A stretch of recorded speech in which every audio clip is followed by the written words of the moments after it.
નમસ્કાર. અભિજીત કા અડ્ડામાં ફરી એકવાર આપનું સ્વાગત છે. મિત્રો, ગુજરાતમાં ચૂંટણી આવે અને આયારામ ગયારામની પ્રક્રિયા શરૂ ન થાય તો નવાય નહીં. સ્થાનિક સ્વરાજ્યની ચૂંટણીઓ આવી રહી છે, ઉમેદવારોની જાહેરાતો થઈ રહી છે. આમ આદમી પાર્ટીએ ઉમેદવારો જાહેર કરી દીધા છે, કોંગ્રેસે જાહેર કરી દીધા છે, ભાજપે પણ આજે કેટલીક નગરપાલિકા, તાલુકા પંચાયત, જિલ્લા પંચાયતના અને મહાનગરપાલિકા સુરેન્દ્રનગરની એના ઉમેદવારોની જાહેરાત કરી હતી. બાકીના ઉમેદવારોને બાકીની મહાનગરપાલિકા અને તાલુકા પંચાયત, જિલ્લા પંચાયતની ઉમેદવારોની યાદી આવતીકાલે ભાજપ જાહેર કરવાનું છે. મિત્રો, ચૂંટણીને ટાણે જ આયારામ ગયારામનું શરૂઆત થઈ જાય છે અને એના ભાગરૂપે આજે એટલે કે 9મી એપ્રિલે એક સમયે આમ આદમી પાર્ટીના ધુઆધાર, ધુરંધર ખેડૂત અગ્રણી કહેવાતા રાજુ કરપડા સાગમટે તેમના સમર્થકો અને ખેડૂત આગેવાનો સાથે આજે કેસરિયા ધારણ કરી લીધા. રાજુ કરપડાનું નામ પડે એટલે ખેડૂતોમાં એક ઉત્સાહ અને એક ઉમળકો જોવા મળે. રાજુ કરપડાની જે છટા છે, વાક છટા છે, એમની બોલવાની છટા, જ્યારે તેઓ ખેડૂત અગ્રણી તરીકે આગળ આવી રહ્યા હતા અને યુવા નેતા તરીકે આમ આદમી પાર્ટીમાં જોડાયા. 2017થી એમણે કહ્યું કે 2017થી રાજકારણ ખેડૂતના અવાજો ઉઠાવી રહ્યા છે. 2021માં આમ આદમી પાર્ટીમાં જોડાયા અને એમાં એમને એવી અપેક્ષાઓ હતી કે આમ આદમી પાર્ટી ખેડૂતોના અવાજને સરકાર સુધી પહોંચાડશે અને અવાજ બની અને તેમને ન્યાય અપાવશે.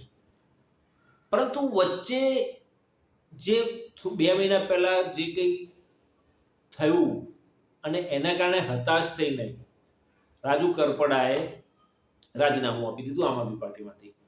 પરંતુ જ્યારે તેઓ આમ આદમી પાર્ટીમાં હતા ત્યારે તેમના માટે એવું કહેવાતું હતું કે તેઓ ભાજપમાં જોડાયા તો ભાજપમાં જોડાઈ શકે છે અને પૂછવામાં પણ આવતું હતું કે ભાજપમાં જોડાવાના છો ખરા ક્યારે?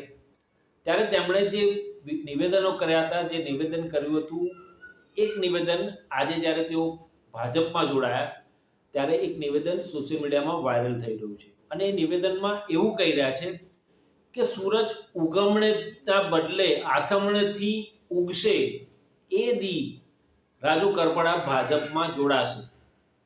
આવો એમણે શું કહ્યું વિસ્તારથી જોઈએ.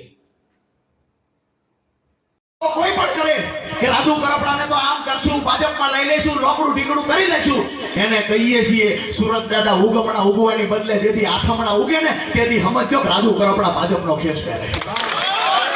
બાકી નાના નાના લંબુરિયાઓ જે ગામો ગામ ગલુડિયાઓ ફરે છે એને ખબર જ નથી કે એનો ગુરુ અડધી રાતે મારાથી પીવે છે, એ ખબર જ નથી. અહીંયા ફિલોસોફી આજુબાજુના ગામમાં કરે, અમારી ઓળખાણ, અમારો સંબંધ, એટલે કોન્સ્ટેબલ તમારી આબરૂ નથી રાખતો, શું કામ સંબંધની ફિલોસોફી કરો છો? એક પણ કાયદો જાણતા નથી, એક પણ નિયમથી વાકેફ નથી, અધિકારીને ખખડાવીને કઈ શકવાની તાકાત નથી. આવા લોકો સત્તામાં બેઠા છે, એને પણ કહીએ છીએ આપણા મૂળી તાલુકાનું ભલું કરવું છે, આવો સૌ સાથે મળીને ખેડૂતો માટે લઈએ. તો દર્શક મિત્રો, આ થઈ વાત રાજુ કરપડાએ અગાઉ આપેલા નિવેદન, જે આજે સોશિયલ મીડિયામાં વાયરલ થઈ રહ્યું છે. રાજુ કરપડાએ જ્યારે ભાજપનો કેસરીયો ધારણ કર્યો ત્યારે ત્યાં આગળ કમલમમાં પત્રકાર પરિષદને સંબોધતા તેમણે અનેક વાતો કરી.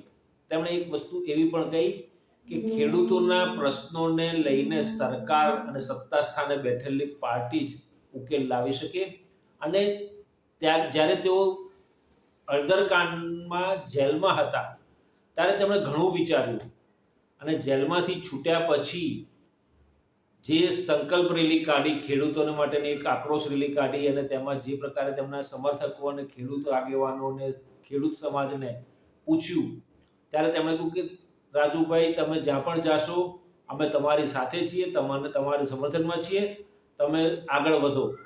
આ પ્રકારે જે નિવેદન આવ્યું અને તે પછી તેઓ આજે સત્તાવાર રીતે ભાજપમાં જોડાઈ ગયા છે અને તેમને બ્રહ્મજ્ઞાન આવ્યું જેલમાં ગયા પછી. દોસ્તો, સામાન્ય રીતે એવું કહેવાય છે કે જે પ્રકારે ભાજપમાં અન્ય પક્ષમાંથી નેતાઓ આવે છે તેમની સામે કોઈક ને કોઈક પ્રકારના કેસ હોય છે. અને ભાજપ સામ દામ દંડ ભેદની નીતિ અપનાવી તેમને પોતાની પાર્ટીમાં લાવી દે છે અને એ પાર્ટીમાં આવી ગયા પછી એમની સામેના કેસ પડતા મુકાઈ જાય છે. એના આપણે ઉદાહરણ છે, મોટા મોટા ઉદાહરણો પણ છે આપણી પાસે. અને એમાં મોટું ઉદાહરણ છે પાટીદાર અનામત આંદોલનમાં હાર્દિક પટેલ સામે ઘણા બધા કેસો હતા. હાર્દિક પટેલ પાટીદાર અનામત આંદોલન ચલાવતો હતો અને જે પ્રકારે પછી તેમણે કોંગ્રેસમાં જોડાયા, કોંગ્રેસ છોડીને ભાજપમાં જોડાયા, હવે ધારાસભ્ય બન્યા છે વિરમગામના, ત્યારે ચોક્કસ એવું કહી શકાય કે ભાજપ વોશિંગ મશીન બની ગયું છે. કેસ થયા હોય, કૌભાંડો કર્યા હોય એવા નેતાઓને પોતાની પાર્ટીમાં લઈ લે એટલે ચોખ્ખા થઈ જાય. અને જે પ્રકારના ભૂતકાળમાં વડાપ્રધાન નરેન્દ્ર મોદી કે કેન્દ્રીય ગૃહમંત્રી અમિત શાહ કે ભાજપના ઉચ્ચ નેતાઓ વિશે વિવાદાસ્પદ ટિપ્પણી કરી હોય તો પણ તેમને માફ કરી દેવામાં આવે છે અને તેઓને ભાજપમાં સામેલ કરી દેવામાં આવે છે. અને એમાંનો જ આ એક વધુ એક કિસ્સો છે રાજુ કરપડા કયા બેઝ ઉપર ભાજપમાં જોડાયા એ તો વખત આવે ખબર પડશે, પરંતુ અત્યારે તો એવી ગણગણાટ ચાલી રહ્યો છે કે રાજુ કરપડા સામે જે કેસો થયેલા છે, કેસો પડતા મૂકવાની શરતે તેઓ ભાજપમાં જોડાયા છે. કારણ કે ભાજપે સામ દામ દંડ ભેદની નીતિ અપનાવી અને તેમને ડરાવી ધમકાવીને પાર્ટીમાં લીધા હોય એવું લાગી રહ્યું છે. અને તેમના ખાસ મિત્ર પ્રવીણ રામે પણ આ મામલે શું કહ્યું આવો જોઈએ. અમે તો ડે 1 થી આ વાતને કહેતા આવ્યા છે કે જેલમાં જ આ ખેડૂતના આંદોલનનો સોદો થઈ ગયો હતો. ખેડૂતો સાથે વિશ્વાસઘાતની જેલમાંથી જ શરૂઆત થઈ ગઈ હતી. અને છતાં પણ મારા પરમ મિત્ર અનેક મજા આવે એવા અલગ અલગ આક્ષેપો કરતા હતા, પરંતુ આજે જ્યારે કેસરીઓ ધારણ કરી રહ્યા છે ત્યારે તમામ આક્ષેપો પાયાવિહોણા સાબિત થાય છે. અને ગુજરાતના ખેડૂતોને પણ આજે વાતની પ્રતીતિ થશે કે ક્યાંક અને ક્યાંક આમ આદમી પાર્ટી સામે થયેલા આક્ષેપો તદ્દન ખોટા હતા. અને આજે જ્યારે કેસરીઓ ધારણ કરી રહ્યા છે ત્યારે એમને શુભકામનાઓ પાઠવીએ અને એક આશા રાખીએ કે ત્યાં જઈ અને જેમ પહેલાં ખેડૂતો માટે તાકાતથી લડતા હતા, રસ્તા ઉપર લડાઈ લડતા હતા, એ રીતે લડાઈ લડો અને ખેડૂતોને કંઈક ન્યાય અપાવો એવી અપેક્ષા એમની પાસે રાખીએ છીએ. તો દર્શક મિત્રો, જે રીતે પ્રવીણ રામે પણ રાજુ કરપડાને મામલે જે નિવેદન આપ્યું અને જે વાત કરી એમાં ક્યાંક ને ક્યાંક એવું લાગી રહ્યું છે કે તથ્ય હોય. આ બધું તો બરાબર છે, પરંતુ રાજુ કરપડા એક બહાદુર નેતા તરીકે, એક બહાદુર ખેડૂત આગેવાન તરીકે જાણીતા છે અને તેઓ કેમ ભાજપમાં જોડાયા એ તો પોતે જ કહેશે. પરંતુ એક વસ્તુ ચોક્કસ છે કે સ્થાનિક સ્વરાજ્યની ચૂંટણીમાં શહેરી પાર્ટી કહેવાતી ભાજપે ગ્રામ્ય કક્ષાએ પોતાનો દબદબો વધારવા માટે કરીને રાજુ કરપડા અને તેમના સમર્થકોને પાર્ટીમાં સામેલ કર્યા હોય એવું લાગી રહ્યું છે. અને સ્થાનિક સ્વરાજ્યની ચૂંટણીઓ આવી રહી છે. આ મહિનાના અંતમાં ચૂંટણી મતદાન થવાનું છે અને મતદાન પછી રાજુ કરપડાના ભાજપમાં એન્ટ્રી થવાથી કેટલો ફાયદો થાય છે એ પરિણામો આવશે ત્યારે ખબર પડશે. અને રાજુ કરપડાની રાજકીય કારકિર્દી પણ આ વખતની સ્થાનિક સ્વરાજ્યની ચૂંટણીમાં ભાજપને સૌરાષ્ટ્રમાં કેવા પ્રકારનો પ્રતિસાદ મળે છે તેના આધાર ઉપર નક્કી થાય તેવી લાગી રહ્યું છે.